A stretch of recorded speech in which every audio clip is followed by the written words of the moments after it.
why are we even having this conversation? Some might say, Dr. Jane, surely it should already have been banned.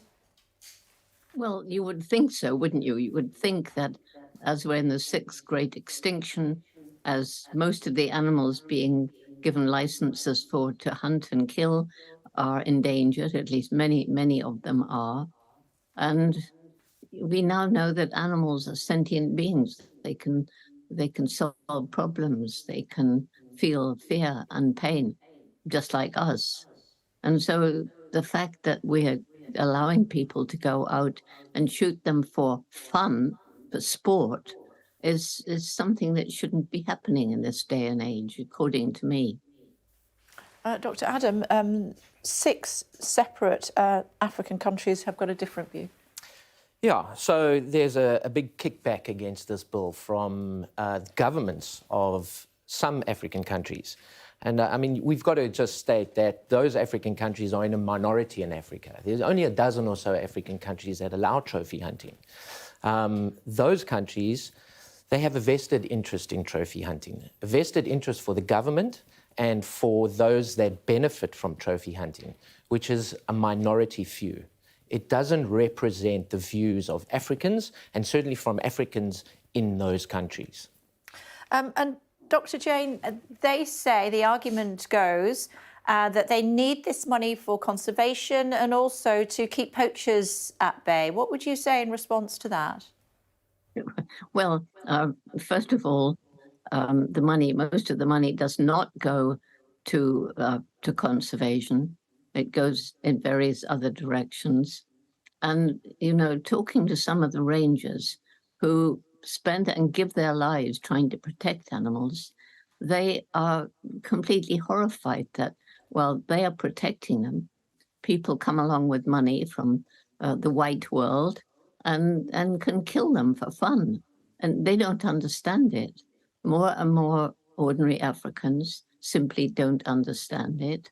And I don't see how hunting can stop poaching. Can you, Doctor, in the studio? No, I mean, hunting does not stop poaching. It certainly doesn't go to communities. I mean, you can run the numbers. We've worked out that the money from trophy hunting, if it does get to the communities, amounts to 10 pence per person per year. That's on average. The British trophy hunters' contribution to Africa is 1 penny for every 10,000 people. The fact that that doesn't even get to the communities, is another story.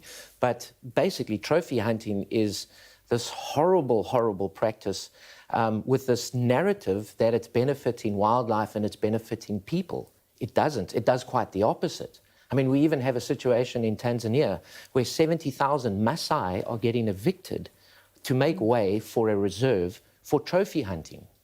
Now, how does that benefit communities? Dr. Jane, the other argument is that the meat, so it's just the head and the pelt that can be imported. The meat is given to local communities to feed them.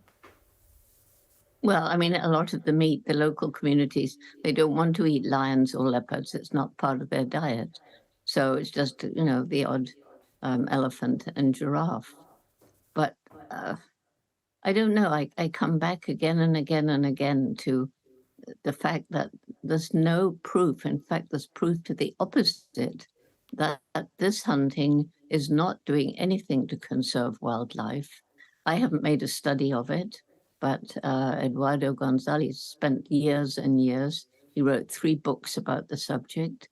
And it's just a fallacy that the communities really benefit and that conservation really benefits. Okay. There's one other thing that I think is important to mention, and that is we're still actually in the throes of suffering from the pandemic, the recent pandemic. That came from a stressed animal being bought in a market. And from that stressed animal, a virus jumped from the animal to the person and actually bonded with the cell in her body, and that led to the pandemic. Well, these hunters, they're pictured sitting with the head of a wild animal on their lap as they grin and gloat, having shot them from very close to a car with no danger to themselves at all. And it's quite possible that a virus can jump over from that stressed animal as it Okay. was dying